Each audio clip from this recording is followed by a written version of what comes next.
وهي أعلام النعم. أشهد أن لا إله إلا الله وحده لا شريك له أرسل الرسول بالهدى ودين الحق ليظهره على الدين كله ولو كره المشركون وأشهد أن محمدا عبده ورسوله المبعوث رحمة للعالمين.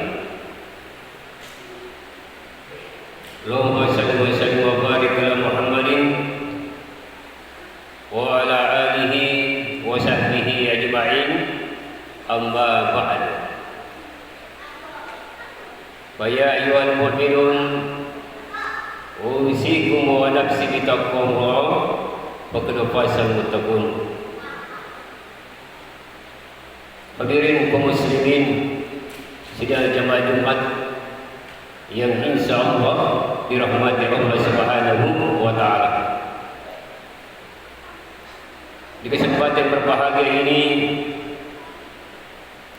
marilah kembali memanjatkan puja dan puji syukur kepada Allah Subhanahu wa taala. Karena sampai detik ataupun saat sekarang ini, alhamdulillahirabbil alamin, Allah masih memberikan umur panjang kepada kita sekalian. Allah masih memberikan berbagai macam nikmat dalam kehidupan kita ini, termasuk jemaah Jumat yang berbahagia, iman dan Islam. Sehingga di kesempatan berbahagia ini kita bisa dapat bertatap muka atau hadir di tempat atau di masjid yang sangat kita cintai ini, tentu di dalam rangka melaksanakan di antara salah satu kewajiban kita jemaah Jumat berbahagia, yakni salat Jumat secara berjamaah. Maka merugilah jemaah Jumat yang berbahagia kalau sekiranya di hari Jumat ini ada saudara-saudara kita sengaja tidak melaksanakan atau menunaikan di antara kewajiban ini. Karena kita ketahui bersama, sholat Jumat ini adalah merupakan suatu fardu ain, wajib dan harus kita laksanakan dalam kehidupan kita ini. Kecuali jemaah Jumat dirahmati Allah Subhanahu wa taala dalam keadaan sakit dan lain-lain sebagainya. Namun jemaah Jumat berbahagia senantiasa mendoakan saudara kita, keluarga kita ataupun sahabat kita agar tetap senantiasa diberikan suatu petunjuk kepada Allah Subhanahu wa taala, diberikan kesehatan, hidayah untuk melaksanakan di antara salah satu kewajiban ini, insyaallah agar tetap kembali melaksanakan sholat Jumat secara berjamaah. Salawat dan salam kita haturkan kepada Nabi besar Muhammad sallallahu alaihi wasallam. Mudah-mudahan sebagai pengikutnya yang masih setia dalam kehidupan dunia ini, mengajarkan atau melaksanakan ajarannya, yang Nabi besar Muhammad sallallahu alaihi wasallam, banyak ajaran atau tuntunan Rasul dalam kehidupan kita ini yang dianjurkan untuk melaksanakannya. Namun satu di antaranya juga di hari Jumat kali ini, kata Rasulullah sallallahu alaihi wasallam, perbanyaklah salawat kepadaku. Di hari Jumat, jemaah Jumat berbahagia, di antaranya lah disuruh atau dianjurkan kita semua untuk memperbanyak selawat atau doa-doa kepada Nabi besar Muhammad sallallahu alaihi wasallam.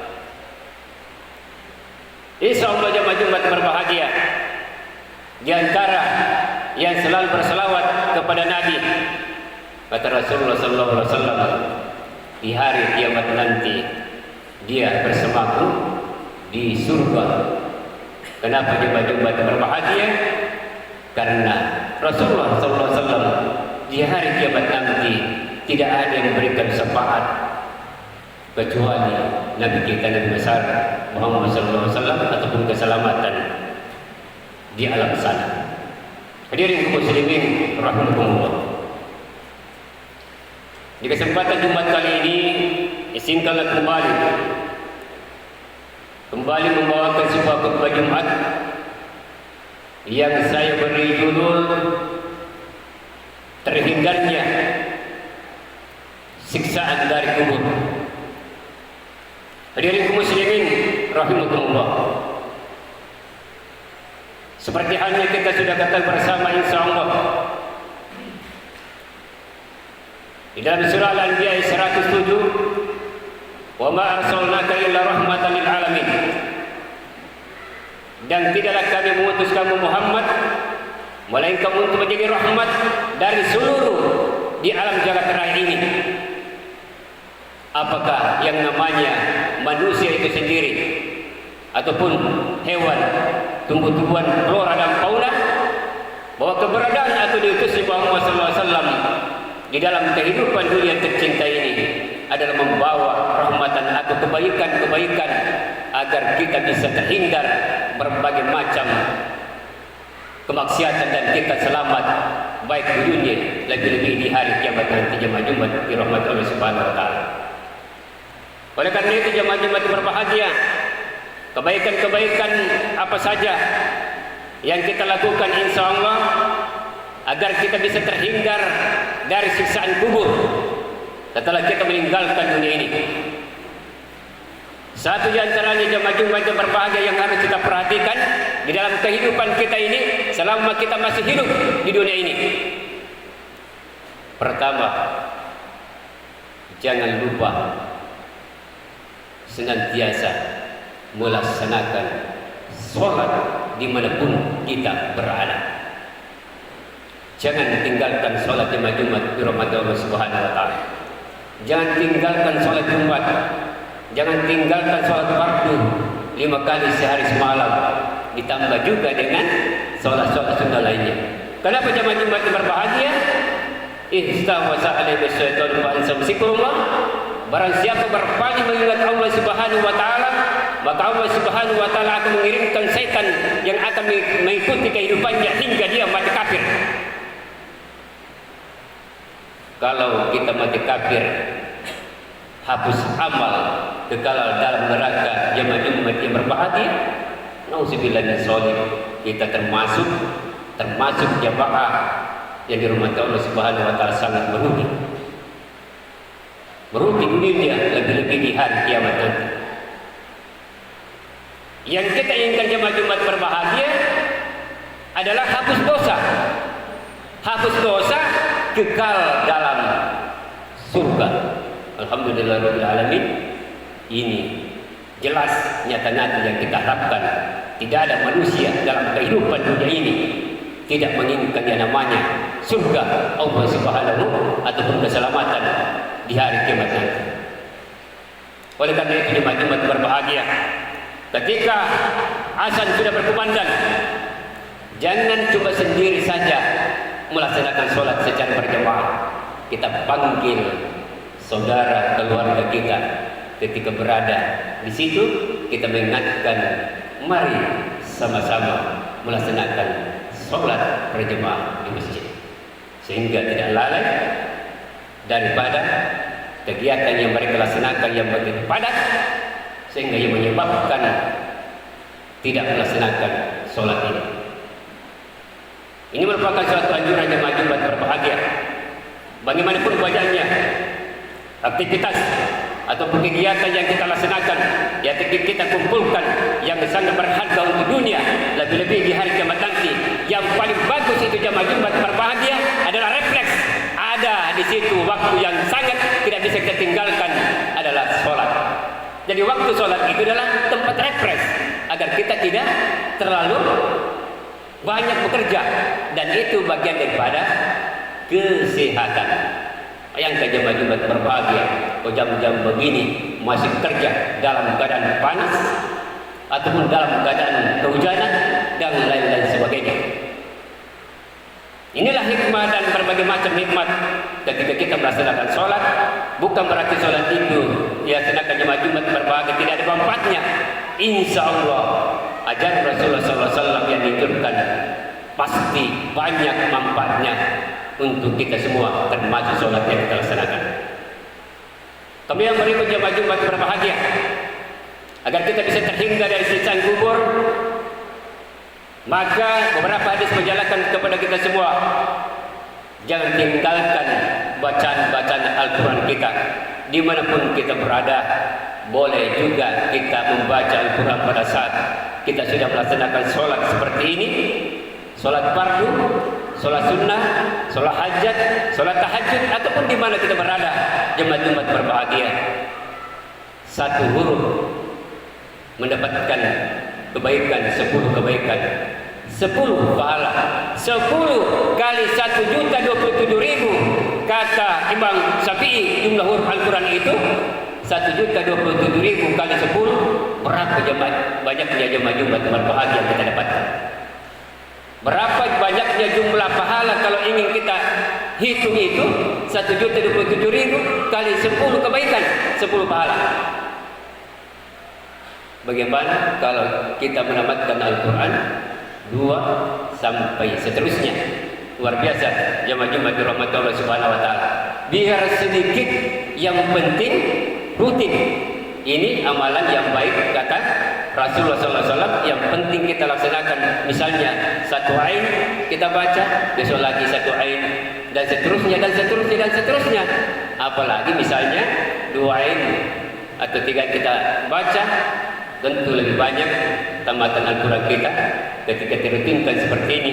Dan kita termasuk berdialog dengan Allah Subhanahu wa taala juga, karena itu adalah bagian daripada bahasa-bahasa Allah Subhanahu wa taala. Oleh karena itu jemaah Jumat dirahmati Allah Subhanahu wa taala, inilah menjadi salah satu penolong di kubur nanti.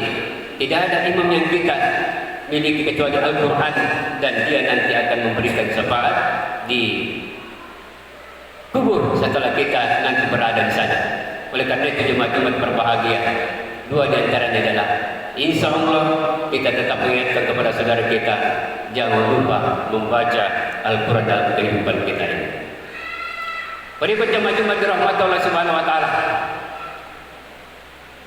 di antara ibadah juga yang merupakan insya Allah kita bisa terhindar dari siksa kubur itu adalah sedekah jariah. Ada 3 amalan yang tidak pernah terputus itu setelah kita meninggal ke dunia ini, walaupun kita sudah tidak di dunia ini, dan kita melaksanakan dalam kehidupan di dunia. Satu di antaranya kata Rasulullah itu adalah bersedekah atau sedekah jariah. Bagaimana yang dimaksud dengan jemaah Jumat yang berbahagia ini? Selalu kita ulang dan ulang agar kita termotivasi melaksanakan ibadah ini. Karena biasa kita menyumbang itu, berinfak, bersedekah, berbuat baik terhadap masjid ini, nanti insya Allah diingatkan. Nanti ada amplop, baru kita ingat. Nanti ada penyampaian dari panitia masjid, baru kita menyumbang. Nanti dan lain sebagainya, baru kita melakukan itu. Ingat Jumat-Jumat berbahagia, pembangunan itu dilaksanakan bukan untuk semata-mata misalnya di masjid untuk fisik saja, tapi jangan lupa pembangunan sumber daya manusia. Sumber daya manusia. Masjid yang kita banggakan insya Allah adalah berkat kerjasama, kolaborasi antara keluarga-warga kita semua, karena tenaga yang kita miliki, pikiran yang kita miliki. Tidak menjadi masalah jemaah Jumat berbahagia, bukan cuma fisik, tapi kita juga bisa menyumbang untuk saudara kita, sumber daya manusia ini maksud saya. Jemaah Jumat dirahmati Allah Subhanahu wa taala. Oleh karena itu, kembali lagi mengingatkan, jangan lupa kita bersedekah jariah agar ketika nanti dikubur menjadi salah satu penolong, salah satu di antara ibadah ini.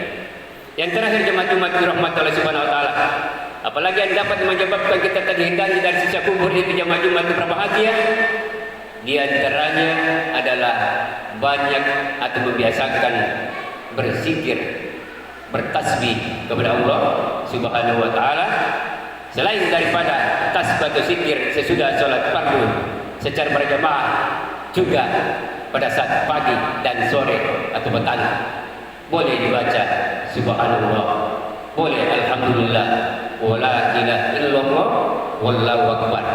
Dan masih banyak lagi jemaah-jemaah yang berbahagia yang perlu dan sangat dianjurkan dibaca. Ringan diucapkan tapi berat timbangan pahalanya. Jemaah-jemaah dirahmati Allah Subhanahu wa taala. Subhanallah sering sekali pagi hari. Subhanallah dibaca pada sore hari, berulang-ulang dan seterusnya. Dan masih banyak lagi sambungan-sambungannya semua ini. Insyaallah jemaah-jemaah dirahmati Allah Subhanahu wa taala. Demikianlah khutbah singkat yang sempat saya sampaikan pada kesempatan berbahagia ini. Mudah-mudahan sajalah dapat bermanfaat untuk kita semua, terutama diri pribadi kami sendiri, dan dapat diambil mana yang terbaik untuk kita. Barakallahu lakum fil Qur'anil azim wa nafa'ana wa iyyakum bima fihi minal ayati wa dzikril hakim wa taqabbal minna wa minkum tilawatahu innahu was-sami'ul 'alim.